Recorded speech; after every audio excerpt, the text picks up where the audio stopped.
Hello friends, welcome to Priya Raj life style. நம்ம சேனலை மறக்காமல் சப்ஸ்கிரைப் பண்ணி சப்போர்ட் பண்ணுங்கள்.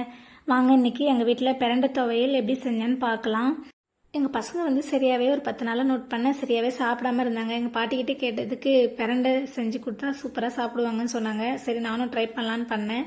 சூப்பராகவே ஒர்க் ஆச்சு. இது ரெடி பண்ணி கொடுத்தோடனே குழந்தைங்க பசி எடுக்குது அப்படின்னு சொல்லிட்டு என்கிட்ட வந்து சொல்லிகிட்டே இருப்பானுங்க. அதை நான் நல்லா நோட் பண்ணியிருக்கேன். கண்டிப்பாக இது நீங்களும் உங்கள் பசங்களுக்கு செஞ்சு கொடுத்து பாருங்கள். இது பசங்களுக்கு மட்டும் இல்லை, பெரியவங்களுமே சாப்பிட்லாம். ரொம்பவே நிறைய ஹெல்த் பெனிஃபிட்ஸ் இதில் அதிகமாக இருக்குது. அதெல்லாம் என்னென்னு தெரிஞ்சுக்கிட்டு கண்டிப்பாக மிஸ் பண்ணாமல் இந்த பிரண்டை கிடைச்சா சாப்பிடுங்க. முன்னாடியெல்லாம் பிரண்டை வந்து அதிகம் கிராம சைடில் தான் கிடைக்கும். இப்போல்லாமே சிட்டி சைடு எல்லாமே சூப்பராக கிடைக்குது. அங்கங்கே ரோட் சைடில் நிறைய விற்றுட்ருக்காங்க. கண்டிப்பாக கிடைச்சதுன்னா மிஸ் பண்ணாமல் சேர்த்துக்குங்க. வாங்க, இப்போ இது எப்படி க்ளீன் பண்ணலான்னு பார்க்கலாம். இது வந்து கொஞ்சம் அரிக்கும் கையெல்லாம். அதனால் தேங்காய் எண்ணெய் கொஞ்சமாக கையில் சேர்த்துட்டு 2 கையிலையும் நல்லா தேங்காய் எண்ணெய் தடவி விட்டுக்கலாம். அப்போ தான் அரிக்காமல் இருக்கும் கை, இல்லைன்னா ரொம்பவே அரிக்கும். இந்த மாதிரி பிரண்டையை எடுத்துட்டு இப்படி ஒடிச்சிட்டு இப்படி இழுத்து விட்டாலே நாரெல்லாம் சூப்பராக வந்துடும். பாருங்கள், இப்படி ஒடிச்சாலே சூப்பராக அந்த நார் தனியாகவே வருது பாருங்கள். அவ்வளோதான். இந்த மாதிரி எல்லா சைடும் நார் எடுத்து விட்டுக்கலாம். இந்த நார் இருந்தால் ரொம்பவே அரிக்கும் சாப்பிடும்போது. அதனால் இது எல்லாமே எடுத்துட்டா தான் நல்லது. கண்டிப்பாக நீங்களும் எடுத்துருங்க. இல்லைன்னா இப்படி கத்தி வச்சு சும்மா லைட்டாக அப்படி ஒடிச்சு விட்டாலும் வந்துடும் கை.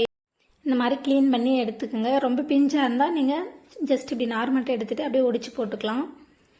இந்த இலையெல்லாம் சாப்பிட்லாமா என்னன்னு எனக்கு தெரியல. உங்களுக்கு தெரிஞ்சால் கண்டிப்பாக கமெண்ட்டில் சொல்லுங்கள். எனக்கு பிடிக்கல, அதனால நான் போடல.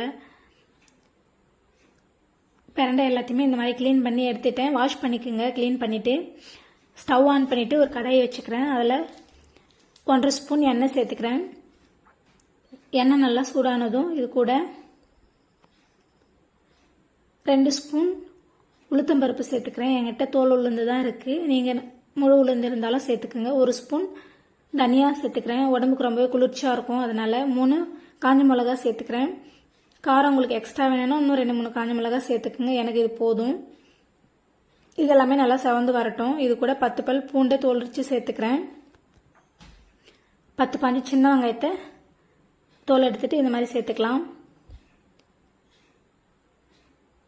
சேர்த்துட்டு இது கூடவே ஒரு கொத்து கறிவேப்பிலையும் சேர்த்துக்கிறேன். சேர்த்துட்டு நல்லா வெங்காயம் வதக்கி விட்டுக்குங்க. இந்த அளவுக்கு வதங்கினா போதும். இது கூட கொத்தமல்லி இருந்தால் ஒரு கைப்பிடி சேர்த்துக்குங்க. ரொம்பவே வாசனையாக இருக்கும். மிஸ் பண்ணாமல் கண்டிப்பாக சேர்த்துக்குங்க. சேர்த்துட்டு ரொம்ப வதக்கி விடணும்னு அவசியம் இல்லை. ஜஸ்ட்டு கலந்து விட்டால் போதும். கொத்தமல்லி போட்டால் துவையலுக்கு சூப்பராக வாசமாக இருக்கும். அதனால தான். இது கூடவே ஒரு குட்டி லெமன் சைஸ்க்கு புளி சேர்த்துக்கிறேன். பிரண்டை வந்து ரொம்ப அரிப்புத்தன்மை இல்லை. அதனால் அது எல்லாமே புளி எடுத்துரும். அதனால் புளி கண்டிப்பாக சேர்த்துக்குங்க. சேர்த்துட்டு ஸ்டவ் ஆஃப் பண்ணிவிட்டு வேறு ஒரு பிளேட்டுக்கு மாற்றிக்கலாம். இது நல்லா ஆறட்டும். அதே கடாயிலே 1 ஸ்பூன் எண்ணெய் சேர்த்துக்கிறேன். க்ளீன் பண்ணி வச்ச பிரண்டையே இப்போ சேர்த்துக்கலாம். சேர்த்துட்டு நல்லாவே வதக்கிக்கணும். பிரண்டை வந்து நல்லா வதக்கும் போது தான் அதனுடைய அரிப்புத்தன்மை எல்லாமே போகும். அதனால் கண்டிப்பாக நல்லா வதக்கி எடுத்துக்கணும். மீடியம் டு ஹை ஃப்ளேமில் வச்சு நல்லா வதக்கி எடுத்துக்குங்க. பிரண்டை வந்து இந்த அளவுக்கு நல்லா சுருங்கி வரணும். பாருங்கள், இந்த அளவுக்கு வதங்கணும். இதையும் நாம் ஆற வச்சுட்டு மிக்ஸி ஜாரில் சேர்த்துக்கலாம். ஃபஸ்ட்டு வதக்கி வச்ச சின்ன வெங்காயத்தையும் மிக்ஸி ஜாரில் சேர்த்துட்டு இது கூடவே இதுக்கு தேவையான அளவுக்கு உப்பு சேர்த்துக்கலாம். உப்பு சேர்த்து நல்லா அரைச்சி எடுத்துக்கலாம். துவையல் நல்லா அரைச்சி எடுத்தாச்சு. இப்போ இதை ஒரு தனியாக பவுலில் மாற்றிக்கலாம். மாற்றிட்டு இதை நம்ம தாளித்து விட்டுக்கலாம்.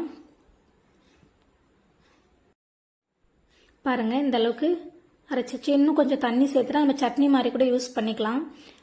தாளிக்கிறதுக்கு 1/2 ஸ்பூன் எண்ணெய் சேர்த்துக்கிறேன். எண்ணெய் சுடானதும் கடுகு 1 ஸ்பூன் சேர்த்துட்டு சீரகம் 1 ஸ்பூன் சேர்த்துக்கிறேன். இது கூட ஒரு கொத்து கருவேப்பிலையும் சேர்த்து நாம் அரைச்சி வச்சு துவையல் கூட சேர்த்துக்கலாம். இது இன்னும் கொஞ்சம் தண்ணி விட்டு இது பண்ணால் சட்னி மாதிரி ரெடி பண்ணிக்கலாம். சாப்பாடு கூடயும் வச்சு பிசைஞ்சு சாப்பிட்டுக்கலாம். சூப்பராகவே இருக்கும். கண்டிப்பாக ட்ரை பண்ணி பார்த்துட்டு கமெண்ட்டில் எப்படி இருந்துச்சுன்னு சொல்லுங்கள். இட்லி, தோசை, சாதம் எல்லாத்துக்குமே சூப்பராக இருக்கும். சாதத்தில் போட்டு பிசைஞ்சு சாப்பிடும்போது ரொம்பவே சூப்பராக இருக்கும். ஏதாச்சும் சாம்பார் அந்த மாதிரி சாப்பாடுக்கு துவையல் கூட வச்சு சாப்பிட்றதுக்கும் சூப்பராக இருக்கும். எப்படி ஒன்றா சாப்பிட்டுக்கலாம், உங்கள் விருப்பம்தான். கண்டிப்பாக இதை ரெடி பண்ணி சாப்பிடுங்க. இவ்வளோ நிறைய நன்மைகள் இருக்கிற பிரண்டையை கண்டிப்பாக மிஸ் பண்ணக்கூடாது.